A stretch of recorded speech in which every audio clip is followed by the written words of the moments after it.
Hi, this is Ned Siegfried from Siegfried and Jensen. As proud sponsors of BeliefCast, we hope you are inspired by Todd's weekly podcasts, which contain so many courageous stories of recovery and personal growth. Remember, it's not what happened in the past that matters, it's what happens in the future. We invite you all to work hard and be optimistic about your future. Enjoy today's podcast. Welcome back, everybody. This is Todd Sylvester with the Todd Inspires BeliefCast. Thank you once again for tuning in. As always, thank you for believing in me, and thank you for sharing these episodes with your family and friends. It really does mean the world to me.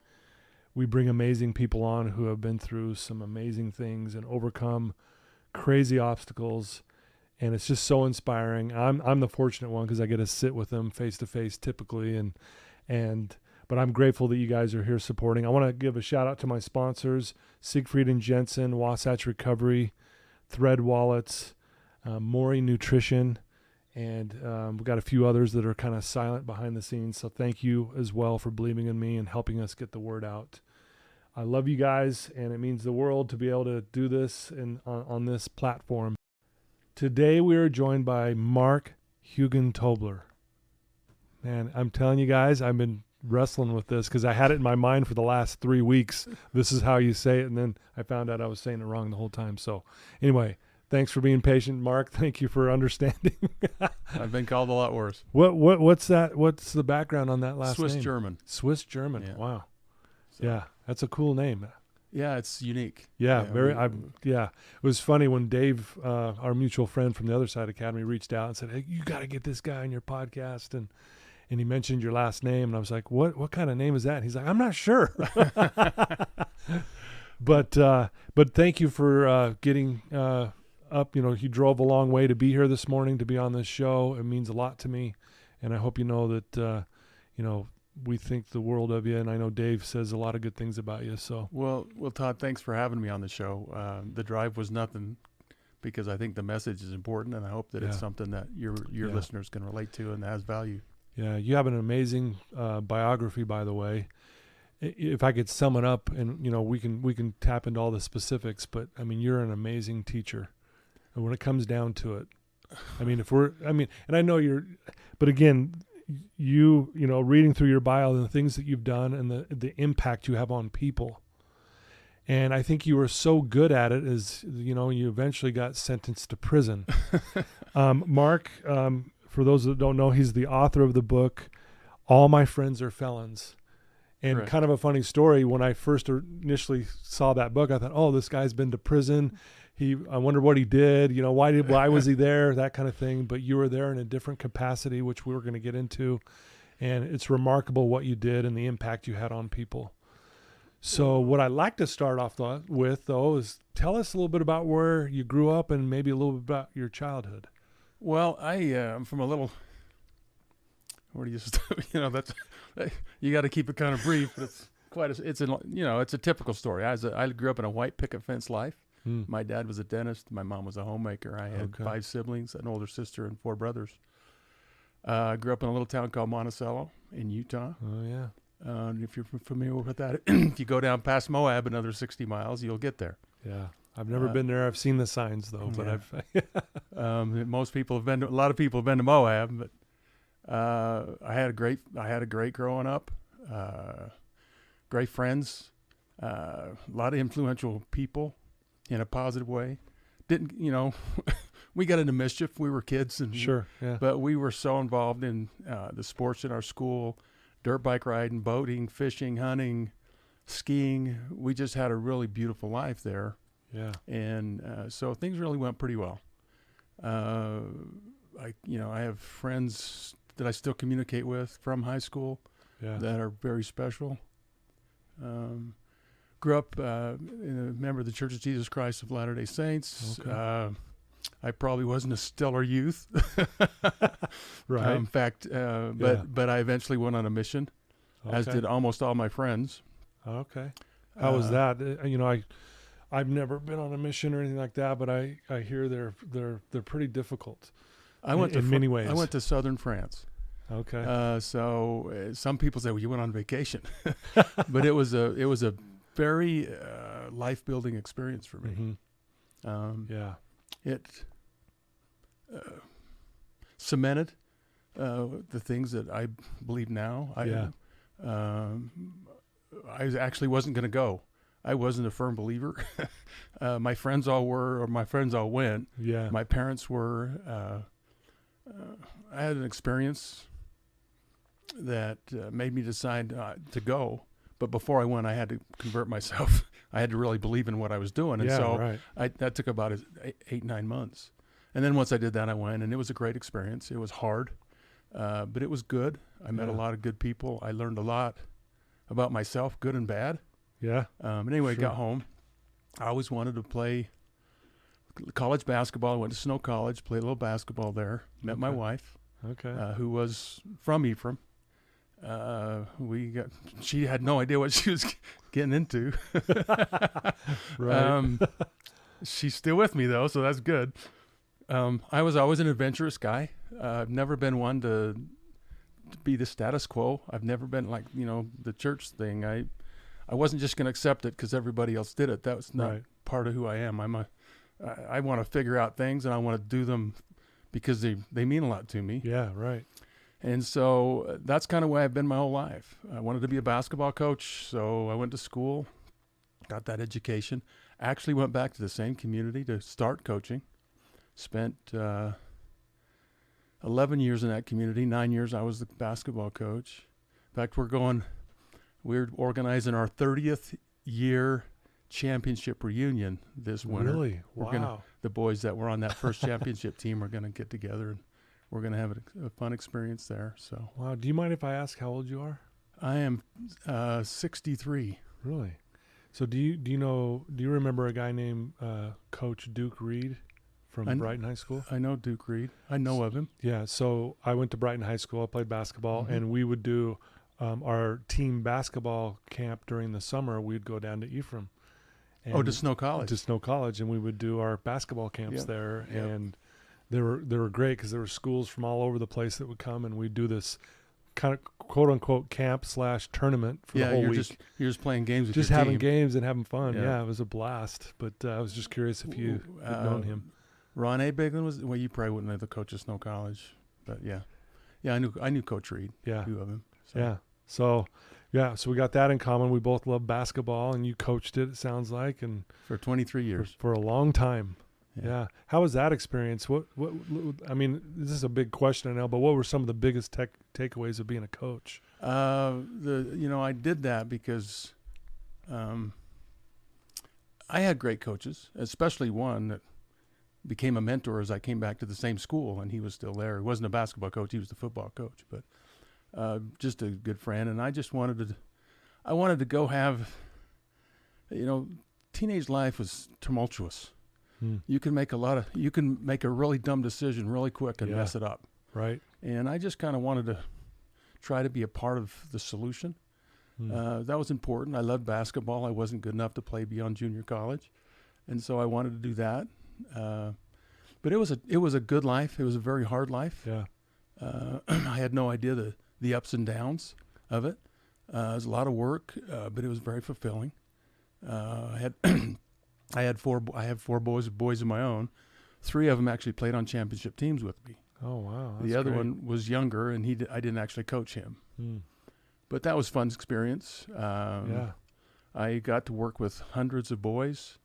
I hope that I had as positive experience, a positive influence on them as they had on me. It was a really growing thing for me. Yeah. Like all people, I had a lot of maturing to do. Sure. When I was young, I was a little bit volatile. As I got older, I was less volatile in most ways, except for at officials. Yeah.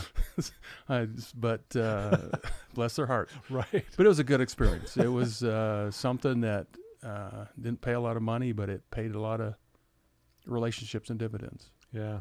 So teaching and coaching and to be able to influence kids, I mean, that's got to be very fulfilling thinking back at, even if it was one word you said that made an impact on this person's life, that to this day that, hey, my coach told me this and it's really resonated with me the rest of my life. That's kind of cool to think that you could have an impact like that. And that's kind of the pay. You don't, I've got a lot of friends that are quite wealthy, and they make a lot of money. I have a really good friend, John Van Sloten, who lives up in Heber, and he said this to me many times. He says, Mark, I've spent my life in money, and you spent your life in people.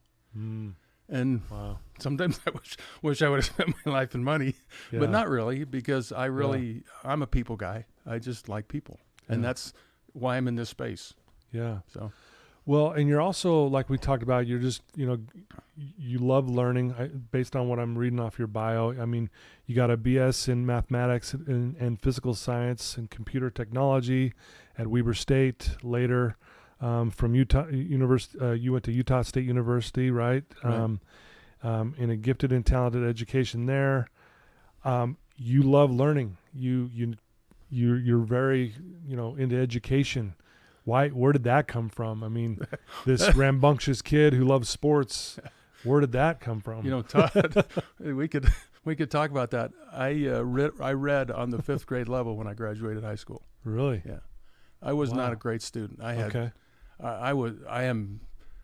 ADHD. They didn't diagnose any of that stuff back then, and I'm kind of glad they didn't. But I was one of those kids who couldn't sit still. I was one of those kids who didn't listen, couldn't sit and listen and learn. So those things were all hard for me, but I don't make that as an excuse. I just wanted to play football. I wanted to go skiing. I wanted to go ride my dirt bike. I didn't want to sit in a classroom and learn a bunch of stuff. Yeah. And it was actually the experience I told you before I went on my LDS mission. I read 6 or 7 really doctrinal books, including the Bible and the Book of Mormon. Yeah. And I read them in about 6 months. Yeah, that's not an easy read. It's not an easy read. So I really learned to read in about 6 months. Yeah. And that was a pretty powerful experience for me, because before that I'd been to Dixie College, and I had a term schedule of 5 classes, and I went to each of those classes on test day. Right. Yeah. Literally, I did. I went to the first day, and I found out when the tests were going to be, and I went back for the tests. And my grades, in high school, I had the girls help me with the homework. Right, yeah. At college, I just said, well, I'm going to take the test and see what I get.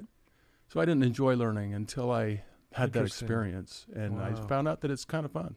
Yeah. And so I, not as much as I used to. I've read, if there's a self-help book on the market that has any value, I probably read it. Yeah. I love history, American history, and I love religion. So. Okay. Love that. So with your experience in teaching and coaching and obviously people seeing the impact you're having and how good you are at it, you had a group of peers that challenged you to do something. Would you mind sharing that story? Help me with sentencing you to prison. Oh, well, encourage me to, okay. Or encouraging. Well, I don't know how we say that. It's, one of the things about being a high school basketball coach in rural Utah is you become infamous. You make a lot of really good friends, but you also have to make a lot of decisions that aren't in everyone's favor. Right. And most of the people that I worked with were very good people, and they would be upset for a week or so, and then they would settle back into life, and their kid would go on to do something different, and everybody's happy. But there were some who didn't handle that as well. And there were a couple of members on the school board there that were not fans. And the reason for that we could go into, but it's not important. Yeah. Also, the principal that I worked with at the high school, we had completely opposite philosophies about education. And again, I could go into that, but it's not important. I define myself as a Chihuahua in a Labrador's body. I'm a big person. I'm 6'2" or 3" and 220 pounds. Guy, yeah. But I don't sleep much. I've 5 or 6 hours of sleep a night. I'm going all the time. I have a lot of energy, and so sitting in an office and not doing much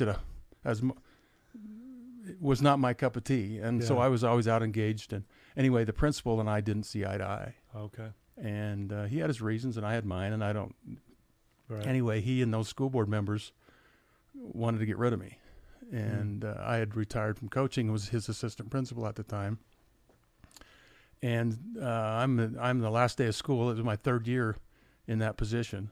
And the superintendent called me up to his office at the school district office. I drove up there and walked in, and he said, Mark, you're not going to like this, but you're going to the prison to be the principal. And I kind of went, what? Because I had no interest. This, Right. the school, to kind of give some background, there's a state prison in Gunnison, Utah, Yeah. and it's inside of our school district, and our school district okay. is responsible for the education program inside the prison. Oh yeah, I had no idea. People don't realize Yeah. that.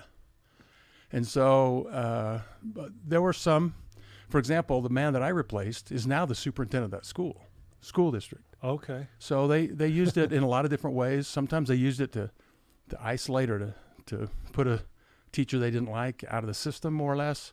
Other times it was a place to go. For example, often administrators went there as a stepping stone or as just a time to move on to something else, like the superintendent I described. Yeah. Well, I had no interest in going, and I was being sent. The superintendent at the time was a very good person, and he made it as palatable as possible, as financially as well as he said, Mark, give it a couple years. These 2 school board members will be voted out. He was pretty confident, and once that happens, we'll bring you right back into school. And when it did happen, I had changed so much in my perception that I stayed there for another 6. Wow. Well, I think, you mentioned that, everyone has a perception of criminals in prison. Oh yeah. And what they think of them, like, man, they're the worst of the worst. They're Yep. these horrible people who have done horrible things. And they have. And yeah, but they're not horrible people. They maybe have done a horrible thing, right? And your perception started to change, right? From what I understand is when you get there, you start realizing, well, they're good people, but the system's broken. Yes. They're not getting the help they need to actually change their lives, and you started recognizing that, correct? Correct. I got there and I was going to do my time and get out. Yeah. Literally that was what my thinking was. And Yeah. and I started looking around thinking the correction system was trying to help these derelicts, and it was a waste of everybody's time because they were unfixable or unrepairable or unredeemable. But it wasn't 2 months, it wasn't even that long, that I started meeting some of these men. And one of them in particular, but all of them, one of them in particular kind of got me started or got us started down this road. But I started realizing that it was a place, the prisons are a hopeless environment. Yeah. The inmates have no hope. They live in a very, very criminally based society inside a prison. The officers, similarly, the ones who want to try to do the right thing, are not encouraged in that regard. In fact, sometimes it's detrimental to their career. Most of the guards, now I want to do a pre-apology. Yeah. I don't want to offend anyone or even be slight anyone. Yeah. Most of the officers I met are good people. In fact, they live in my community. We're a small town, and I knew them, and they're trying to do the right thing. It's just the system tells them the wrong thing. The system tells them that what I described. They're derelicts. They're a waste of time. They're all dangerous. You can't trust any of them. We just house them, and that's what the system is. And what I discovered is, yes, they have done bad things, and I don't want to minimize that. We need prisons. We need police officers. I'm not a defund anything in that neighborhood. Right. We need to keep society safe, and the people that aren't keeping society safe need to be incarcerated. Yeah. But what I found out is once they're incarcerated, they're just taught or they're just put in an environment where their criminality perpetuates itself. Yeah. And though they have programming and they have all these things that they do, none of it is at all effective. And most importantly, I found that they want to change. The men, they want to improve. Yeah. They want to become better. They want to find out what's wrong with them and fix it. I mean, they're in an environment that's the bottom of the pool. They're in a cesspool right at the bottom. Yeah. There's what's lower. And so they don't want to live there. They don't want to be there. They want to figure out how to get up and out of the cesspool and have a life like you have, or like I have, or like our neighbors have. For sure. So that's what I discovered. Well, you shared with me some statistics, and I thought that those were pretty profound. I don't know if you know them by heart. Do you want to share some of those statistics to give our listeners an understanding of this upward battle that you were facing and that we still face to this day? Yeah. With changing these people? 95% of the incarcerated people in the United States will be eventually released from prison. 95%. Over 70% of them will return to prison within 5 years. Wow. So there's something not working in the system. You've interviewed Dave DeRocher at the Other Side Academy. Yeah. They have a plus 70% success rate in their program with the same demographic. They're not just pulling the average Joe in there. Exactly. I think he said 26. I think he said his students have been to prison 26 times on the average, in and out of jail. Yeah. So he's dealing with a tough demographic. Tough they crowd. Succeed 70% of the time. The Department of Corrections in Utah succeeds less than 30% of the time. Yeah. So that's an interesting demographic. That is. 79% of the people going in prison, if 100 people were to go into prison today, 79% of them would be repeat offenders. Wow. 80% of the people that are going in have been there before. Only 20% are new. Wow. That puts it in perspective. 80% have serious addiction issues. About a third have serious diagnosable mental illness issues. Yeah. 56% of them have children under 18. And there's some statistics that are pretty indicative of a broken system. Yeah. Well, and then such a ripple effect if they're going into prison and they're not getting the help and the lift up that they need to never come back. And not only never come back, but actually just improve and be a better human being, be productive. Right. Don't be a burden anymore, right? Right. Because we're just paying for them. Yeah. They're just living off the system. I say that not literally. They're not thinking that way, but that's what's happening. Yeah. We're paying for them to live, and it makes no sense. Well, you had a huge impact while you were there. Will you talk about that and what did you start incorporating, and how were you able to kind of connect with these people who, like you said, at quote unquote, maybe believe they're unredeemable. They're never going to get out of this. Yeah. What did you do? Well, I started talking to them. I started to get to know them. I mentioned that Charles Gordon, who's still in prison, was one of the first people I met. And I brought him into my office, and I would spend hours in my office with him. Mm-hmm. And then we brought other people in, and everybody thought I was crazy. Mark, you can't be in your office with these men. They're terrible men. It's dangerous. Yeah. Well, my office is a fishbowl.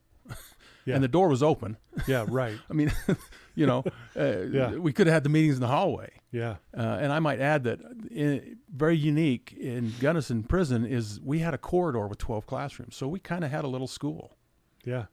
So guys were coming into the corridor and going to the classes with the teachers. Well, I had an office right in the middle of that scenario, and it was a fishbowl.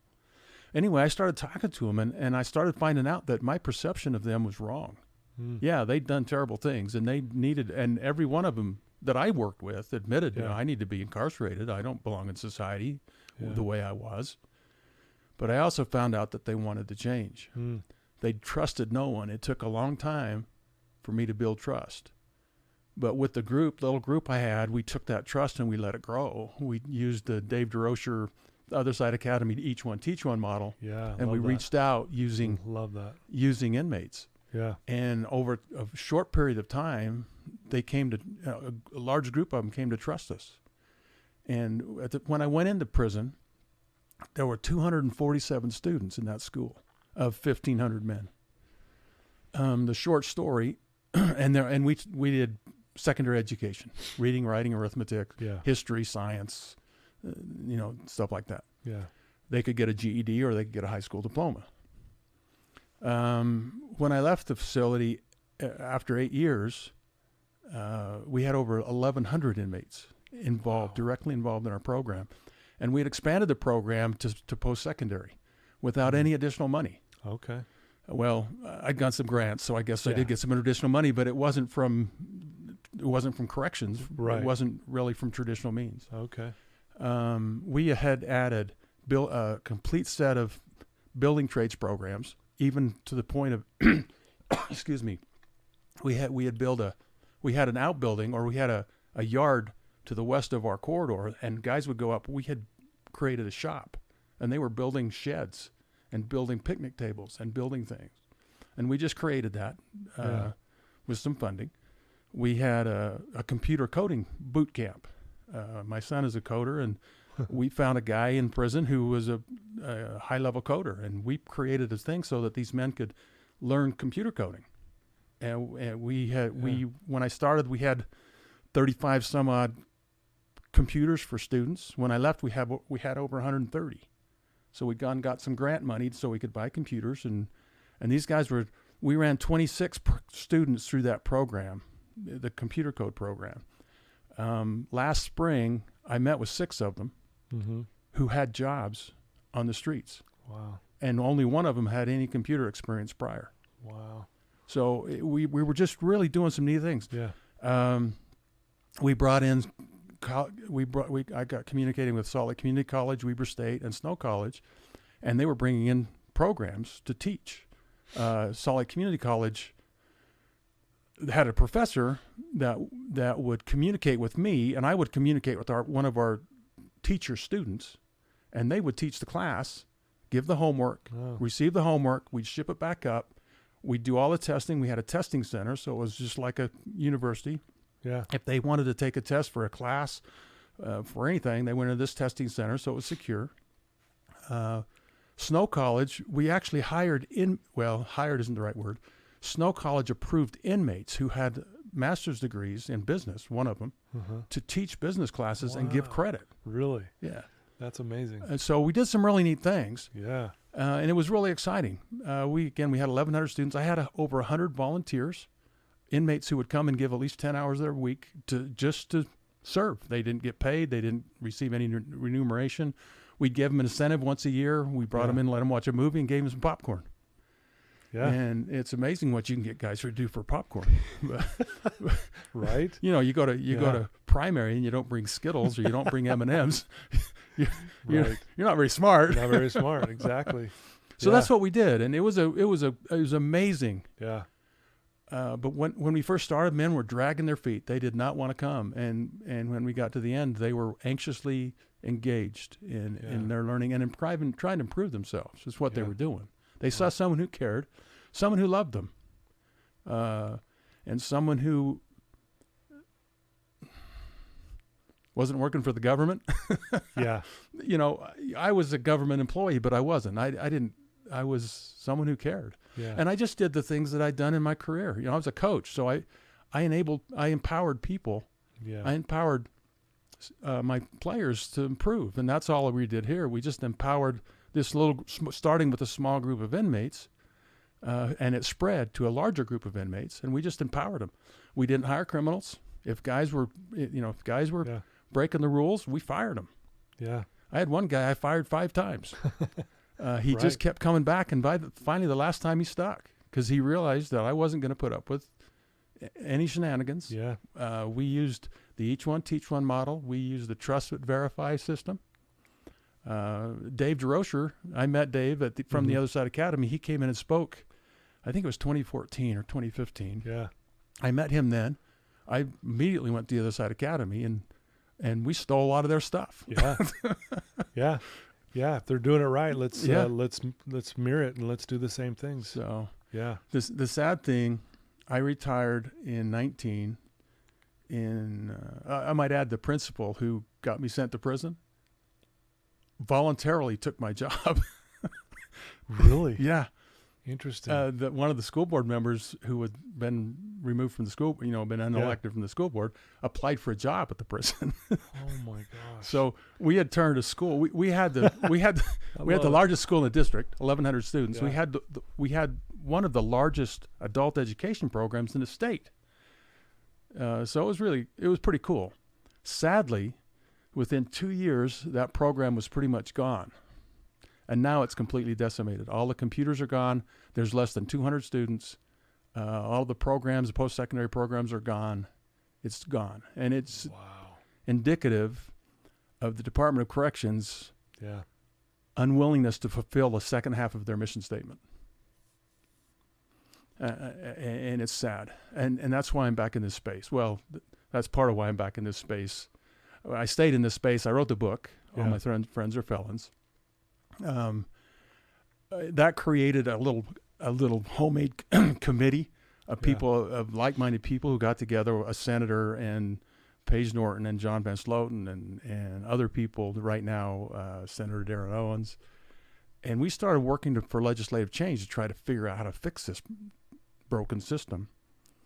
We worked and we got discouraged, and then we come back and we go. And but then something happened this spring that brought me back into the space with both feet. And that's the reason why we started our podcast. We have a podcast, All My Friends Are Felons, where we interview formerly incarcerated who have changed their lives. And their neighbors don't know that they were incarcerated because they live just like you and me. Yeah, you never know. They go to work. They take care of their families. They're good neighbors. But we interview those people, and it's been quite a fun experience. We just launched October 16th. Wow, congratulations. That's awesome. And we're doing quite well. We have fun stories.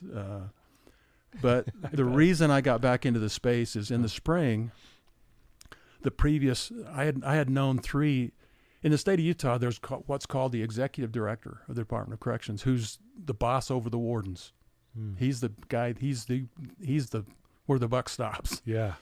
I had known 3 of them previously, and though they were real good men, they had no idea how to attack the problem. In fact, one of them didn't even think there was a problem. They couldn't fix it. The machine is so big they couldn't fix it. Yeah. In the spring, the governor appointed a man named Brian Redd to be the new director. And the story of me finding out that is, there's a lot of fun stories in there, but the short story is, Brian is an amazing person. He was actually in charge of Project Rio Grande here in Salt Lake City to help to deal with the homeless population and to find solutions.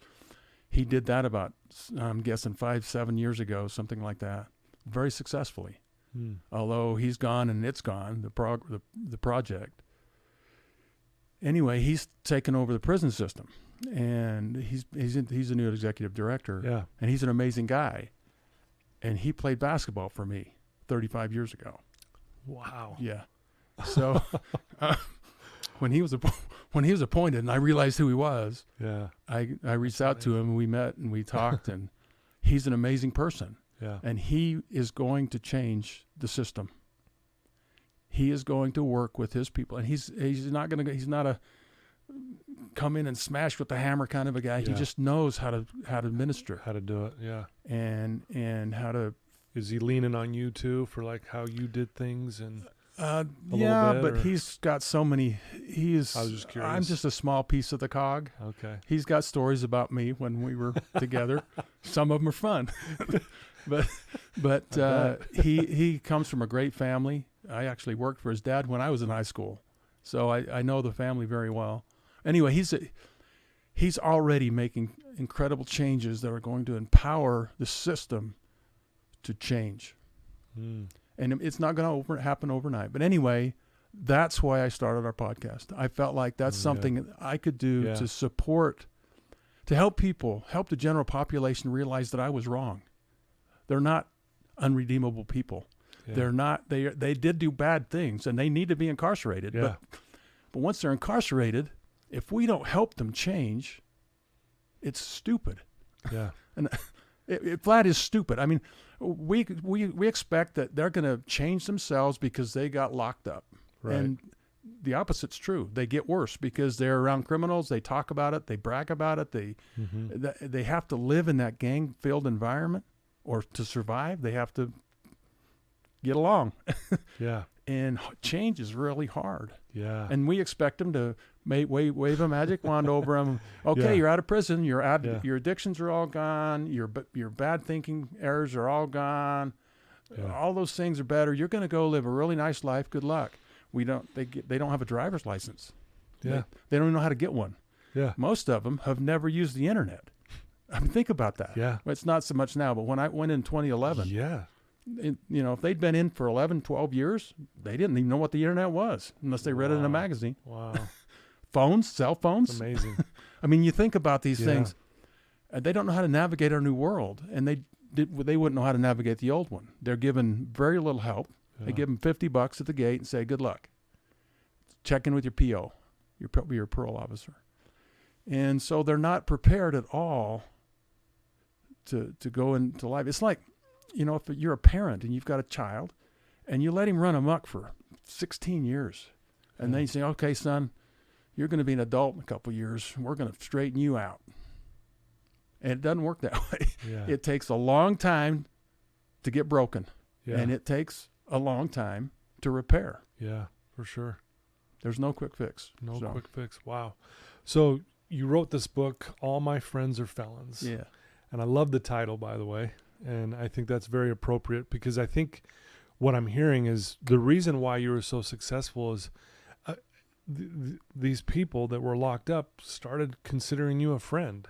Absolutely. Because they felt you said you showed them love, you would listen to them, you treated them as a human being. Yes. I mean, all these things, and I, in my business here with my clients, in recovery, connection is truly the opposite of addiction, right? It's when we're fully connected to someone, and that's what I'm hearing, is these inmates at the time felt connected to you. Yes, I would say so. Yeah, I was certainly connected to them.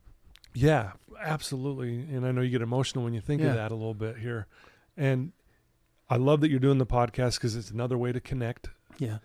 Now, tell us more about this book. Is it about just your experience while you were in there, or is there more to it, or is it just mainly kind of your overall view of everything that you went through in there? It's my experiences. It talks about the beginning. It talks about getting sentenced to prison. There's different chapters that talk about the story. It opens up with how I decided to write a book. I mean, I'm a dumb basketball coach. Basketball coaches don't write books unless they're about basketball, right? Yeah. And that was an interesting story in and of itself. Sure. Angie and I'd decided to retire. We were going to southern Utah to do an adult education meeting with my peers. And we went down to Purgatory, which is a jail in St. George. St. George, yeah. Washington County. Yeah, what a name, by the way. What a name. Who came up with that I don't know. name? But Sorry. they had started our code camp down there. Okay. And so I was trying to expand. I was working with a half a dozen of the county jails who house state inmates. So we don't realize that, but I won't go into all the details, but there are state inmates that go to multiple counties and are housed there for money, for financial purposes for the county so they can have a nice jail. But so anyway, we'd started these programs in different county jails, and I'd gone to Purgatory. I was going down to Purgatory to do that. I went into their education room and was talking to their director there, Josh Boatwright. And as we're sitting there, a dozen or maybe 20, probably not 20, 15 guys come into the education classroom. And there's a dozen of them that I know. Yeah. There's 6 or 7 of them I know by name. Wow. And they all come up to me, "Hey, Mark, what are you doing?" And I says, "Well, I just came to try to help you put this together and make it work." And so I'm chatting with these guys like they're my friends. I mean, they are. They are. I know them. I know their first names. We had experience together. And anyway, I turned around to Josh kind of sheepishly, and I said, "All my friends are felons." And he said, "That sounds like the title for a great book." And that was the beginning. That was the beginning. That was the beginning. Wow. I got back to the car and I told Ange the story, and I started thinking about this, and next thing you know, I just started writing down my stories. And each chapter is has a different theme. Yeah. They almost all have to do with some experience or experiences I had. I had two inmates who co-authored the book. So part of it's written by one of them, a former inmate, and the other an inmate now. And their stories are incredible. That's awesome. So that's the book. And it talks about the problem. It just talks about my evolution. And then when we get to the end, it talks about a solution. And I've actually submitted that solution to the new director, and he's very interested. He's also very interested in the Other Side Academy and some other things we do. Good. So. Wow. Making some changes. Some things are happening. Things are happening. So it's good. Yeah, isn't that cool? Like, again, like what your friend said, who's, I've been involved, my life's been involved in money. Your life is involved with people. And that's obviously you're very good at that. And coaching is no easy task either, right? Coaching kids. It's all about people and dealing with kids and parents and all kinds of things that parents that have nothing to do with basketball. Well, Right. and parents are great. No, I know. They love their kids. They're just, they get a little overzealous. Yeah. But I know this is a big question because you've got many stories and many experiences. You even mentioned, you can now see, you're able to see the viewpoint through an inmate's eyes and what they're going through. If you could sum it all up, like what's the biggest takeaway or the lesson that you feel like you learned? Like what did you learn through this process of being the principal out there at the prison? That's a big I know. answer. There's just a couple of things. I think one thing that I'd have to say is, from a Christian perspective, all men are redeemable. And it's often the case in our culture. We live in a wonderful state. I assume you're born in Utah. Yeah, I'm from there. It is a wonderful place to live. It really is. There are great people. Yeah. And of all denominations. It's just a wonderful state. But sometimes I think we think redemption stops with the suffix of felon. I did. Yeah. I thought, those guys they're derelicts. Yeah. They're trash. They're garbage. And I came to realize that I was wrong. That not only are they redeemable, they want redemption. There's not one of them. They get in their criminal state and they all talk about how they did this terrible thing or that terrible thing. But when they come to themselves and when they move to change, they have deep regret for what they've done. Yeah. They can't fix it. Can you go change your past life? I know you've hurt people because you're a human being. Sure. I know I've hurt a lot of people. Yeah, yeah. And I feel bad for those things. Some things I don't even realize I did. Yeah. But I don't want to hurt people. Yeah. And I believe most people are good. Yeah. I believe that most people want to do good. And I believe that's true with inmates. Yeah. Their challenge is they just often either don't know how or don't have a path. They can't get out of their mire long enough, out of their rut long enough to make a change. One of the parts of the story that's a big catalyst to this story was the violin story.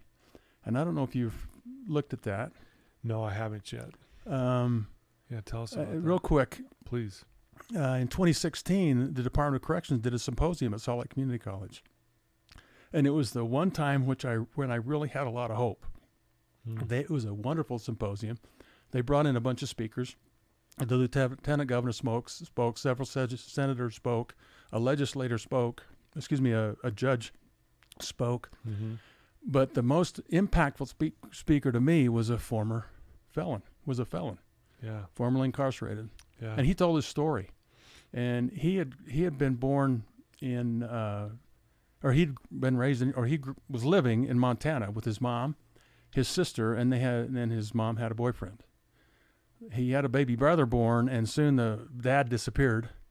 He didn't want anything to do with all that mess anymore. Yeah. And his mom was destitute. She moved back to Ogden, where she was from, to try to get support from her family. So he went from isolation in Montana to what I would call Utah's inner city, between Harrison and Washington. Yeah. That's a tough place. Tough place. Sure. A lot of good people there. I lived on Brinker for a while when I went to college. So, okay.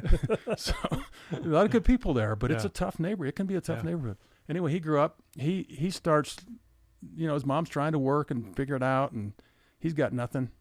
He finds some clothes on the neighbor's clothesline. He puts them on, and they fit. He sees a bicycle laying around, and he picks it up. Oh, I've got wheels now. Next thing you know, he realizes there's a guy who wants to buy some wheels, so he starts stealing bikes and selling them. Short story, he's in and out of juvenile detention, goes to jail, prison. He goes to jail first time when he's 19. Well, he's standing in front of a judge, headed back to prison for the fourth time. And the judge is pretty disgusted and asks him if he has anything to say for himself. And he says, "Judge, can I ask you a question?" He says, "Go ahead." And he says, "Can you play the violin?" And the judge says, "Well, no." So what if I asked you to play the Star Spangled Banner on the violin? Could you do it? He said, "No." He says, "Well, what if I put a gun to your head and threatened your life if you couldn't play the Star Spangled Banner on the violin?" He says, "No, I can't play the violin." He says, "What if I threatened your family?" He says, "I can't do it. I never learned how." And the excuse me, the man, 29-year-old man, Yeah.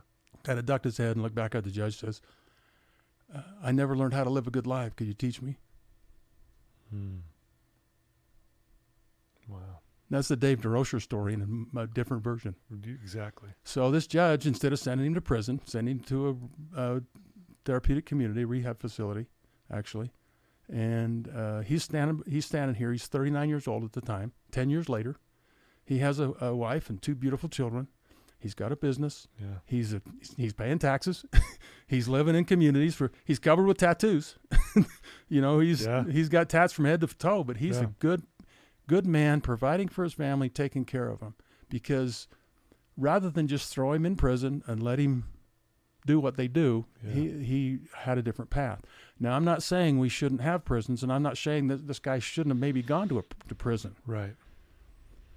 But what has to happen when they get there is they need to, and that's the most important part of this story, I think. Yeah. They need an opportunity to change, and if they want to change, they need to be separated from general population where the politics go and the gangbangers go, and they need to be given an opportunity to grow and change and become. Yeah. And it happens when they come to themselves. I'm a big fan of the prodigal son story. Yeah, came to himself. And he comes to himself. They come to themselves, and they start to realize, wait a minute, what Pop's had was a whole lot better than what I'm having. Yeah, what am I doing here? Yeah. And they put hat in hand, and they don't go back and ask for it all back. They just go back and want to be a servant because it's way better than what they are. Yeah. And the humility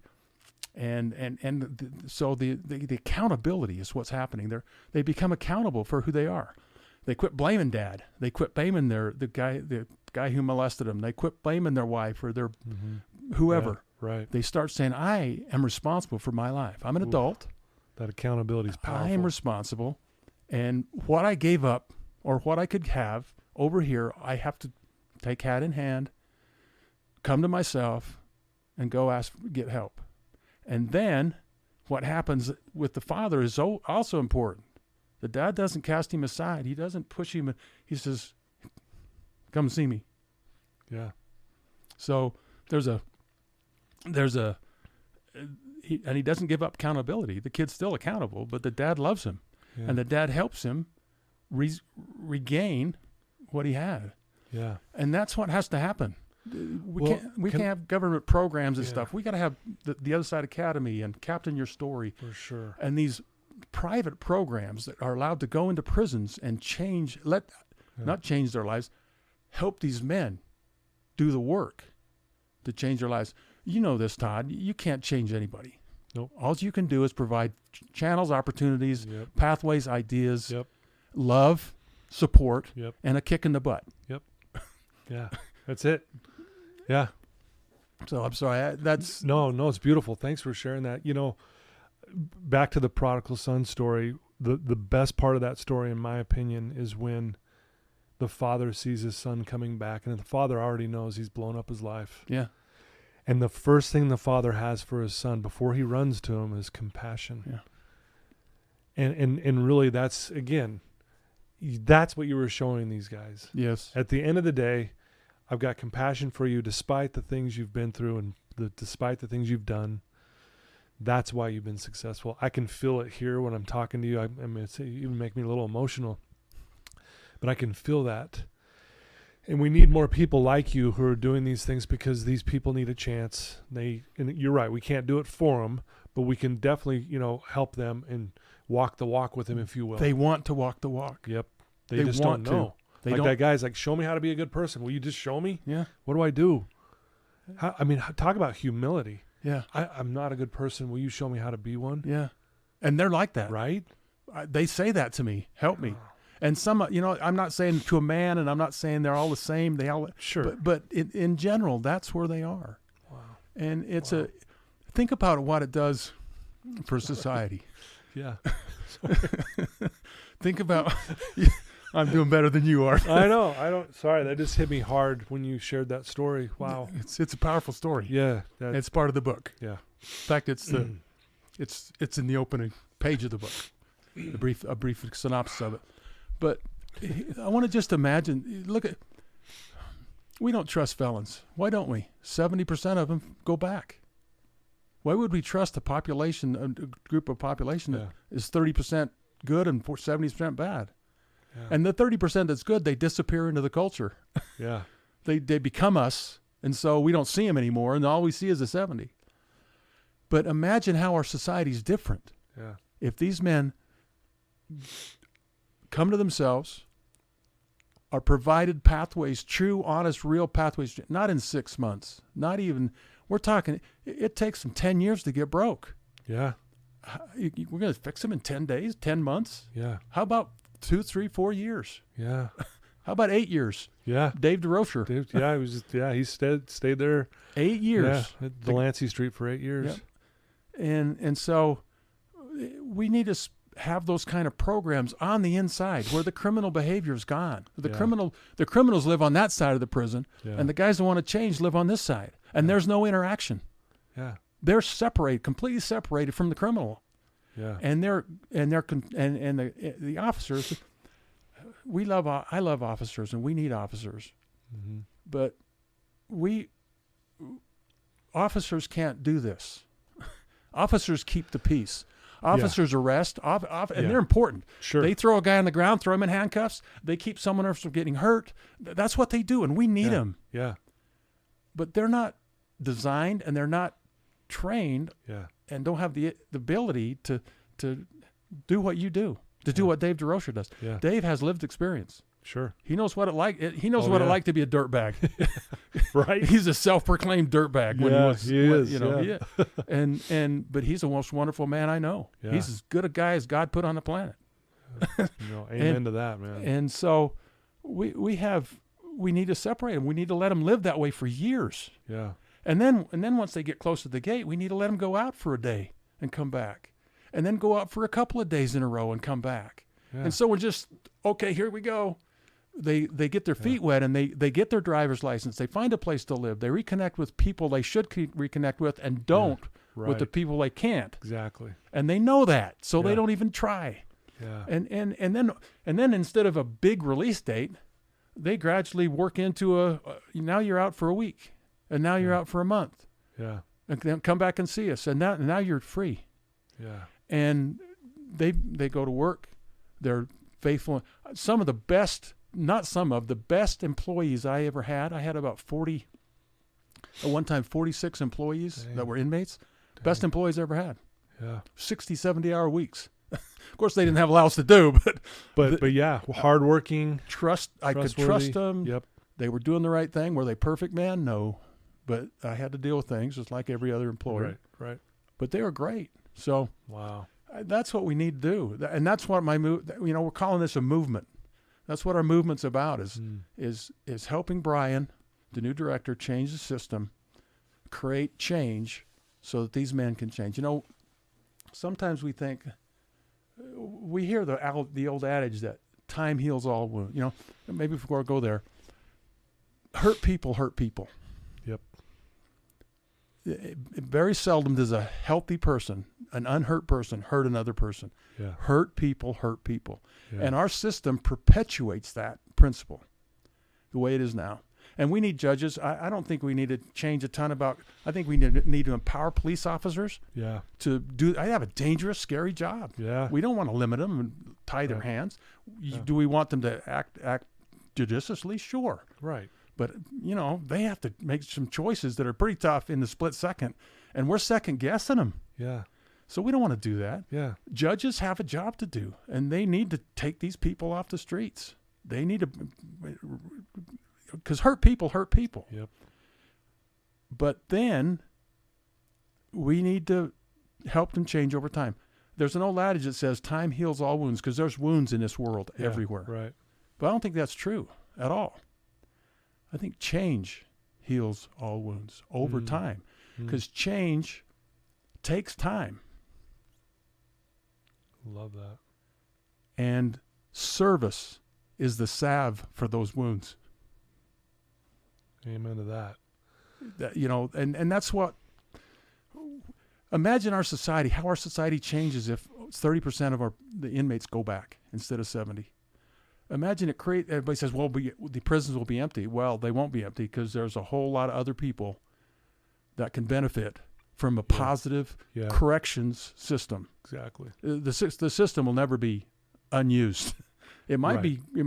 it might go down a little bit, Which would be great. a great thing. Yeah. But there's so many people out there that are hurting and hurting others. Yeah. And so they would get arrested because they broke the law. And we bring them in, and then when they come to themselves, we help them change, and we let them out. And when they come out, they're ready to be good people, good citizens. They're becoming what they want to become. Yeah. We're not forcing them. We're not making them. They're choosing, and they will. Wow. So that's the movement. It's amazing. And we're trying to. What a great movement. Yeah. Wow. Man, you're well spoken, and I love how you just conduct yourself and carry yourself. I can feel it in the room. I know those listening to it can feel it as well. You remind me a lot like Dave. I love Dave. Yeah, he's an inspiration to me. Yeah, you know? I'd like to hire you two to be my bodyguards, and I think, man, I'd feel pretty dang safe. Well, we're both pretty big guys. Yes, you are.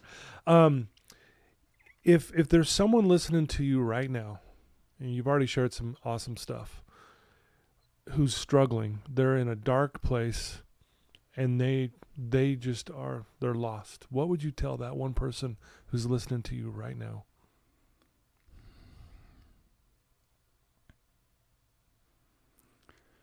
That there are so many resources available. If you live here in Salt Lake City, if you live in Denver, there are others in other parts of the country. Mm-hmm. There are so many places where you can go and be safe, and Yeah. you can go to save yourself. Yeah. There's people who love you, and there's people who want to help you, but they're not the drug dealers. They're probably not your friends, Yeah. the guys you hang around with. Right. They are people like Dave DeRocher, or like Amy Chandler, or the Red Barn, or Todd Sylvester.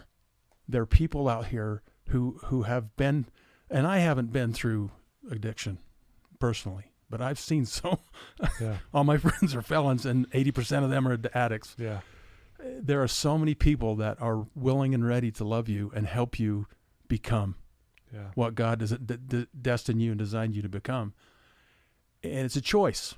You know, you fall into addiction, and you lose your ability to choose. The addiction takes over your life, Yeah. Right. and you've given up that choice, ability to choose. But Yeah. you've got to find a time when you've got to say, I don't want to live this way anymore. And then you've got to reach out to people who can, maybe it's a local bishop, maybe it's a pastor, maybe it's somebody who you can go, listen, I want change, help me. Those people can find you the resources you need. Yeah. Get out of that world, Yeah. because you'll never change in that yucky world you're in. Yeah. So realize that there are so many good people out here that want to help you, I love that. and come. Yeah. Just come. Just come to yourself. Yep. Come back to Papa. Come Yeah. back to the people who love you, Yeah. and realize that they'll take you back. Yeah. You know, I think a lot of these people are scared. I actually have a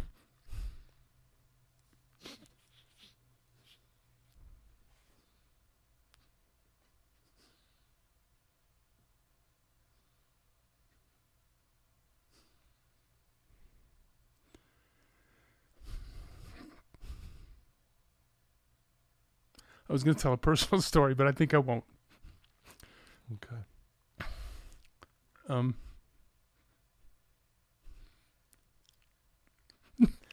You started this.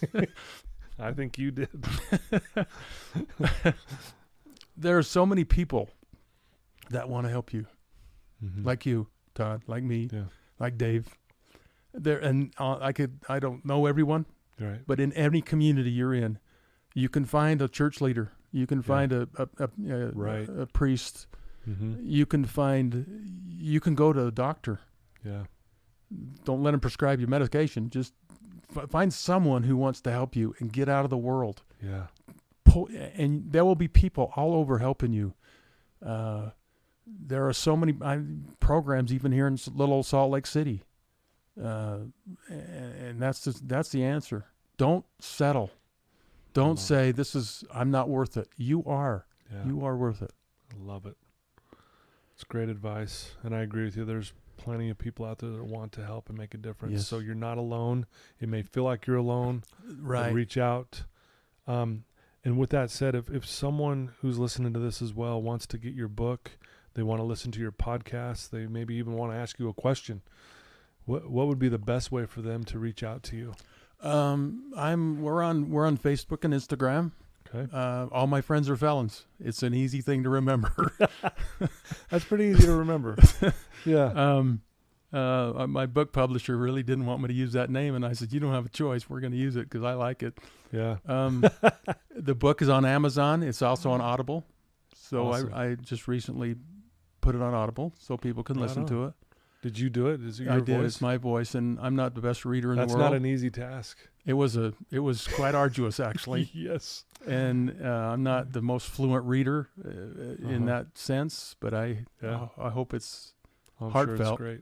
Sure it's great. All My Friends Are Felons podcast. You can get it on any platform. Yeah. I'll put all of the links and everything in the show notes when we go live with this, so people will just quickly be able to get there. And great stories. And it's about I just let these guys these people tell their stories. Yeah. Had a lady on last week. And her story was, if that doesn't bring tears to your eyes, you got no emotion in you at all. Yeah.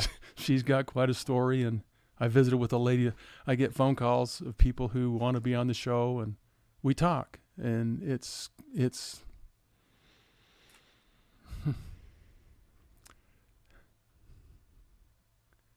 humbling.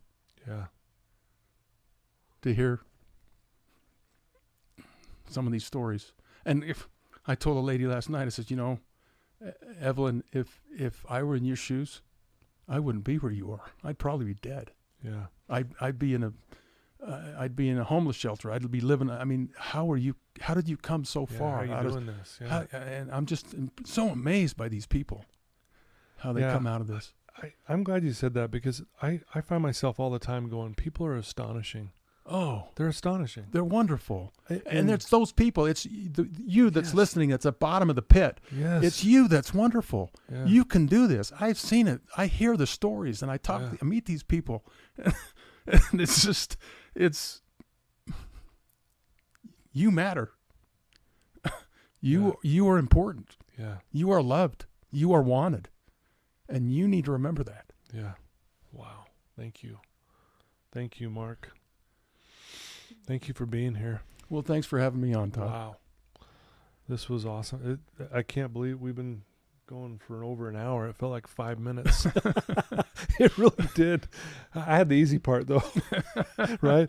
But thank you for being vulnerable and for sharing your gifts with the world and trying to make a difference. And you're still doing that. And I'm going to get everyone I can to listen to your podcast and to buy your book, and hopefully I can at least support and be part of that movement you're talking about. And I love rubbing shoulders with guys like you, because I was once there before too in my life, an addict and broken and damaged, and didn't know if I was going to make it. And if it wasn't for people like yourself, I wouldn't be sitting here with you today. So I'm grateful. And look at for what that. you're doing. Well, look at the good you do. Yeah. You didn't just go back to a making money life. You went back to a life of service and help. Yeah. And service is a great balm. Yeah. It's the balm that heals all wounds. Yeah, it is. And I want to share something maybe to end with this. I had a client of mine here who he got up and goes, "Can I share this with the group?" I'm like, "Yeah, what is it?" And he goes, and he was quoting someone else, but he put it in his own words. And here's what he said. He said, "I tried to find myself I could not see. I tried to find my God eluded me. I tried to find my brother, I found all three." And I Wow. thought, and I said the same thing. I went, wow. I go, there it is. Wow. There it is. I'm going to steal that. Yeah, you can. It's because I stole it from him. You can. It's all yours. I'm going to have to think it through, and you might have to repeat it. But yeah, I'll text it to you for sure. That's beautiful. But that is just so true. Yeah. Well, this is a great conversation. Thank you for sharing. I mean, you made my day. You made mine. So I hope you know that. Thanks, Todd. Yeah. Okay, guys. Mark, everyone, man, thanks for being here. Thanks for tuning in. I'm going to put all the links to Mark's book and his podcast that you guys can just directly click on it and get there. Reach out to them on Instagram or Facebook. Ask them a question. If you got someone who's struggling, ask Mark a question on what to do. You can ask me. Obviously, you guys know that. I like to say this too. If you have a family member or a friend who is down and out and you're not sure how to communicate or get to them, send them a link to this episode. It'll break the ice. And then you follow back up with them and say, hey, what did you get from that episode with Mark and Todd? And it will open up it'll open up their heart, if you will, right? So, Mark, once again, you're the best. Thanks for your time, and good luck to all the good things you're doing, and we'll do whatever we can to support you. Thanks, Todd. Okay. Till next time, everyone. Love you guys. Take care.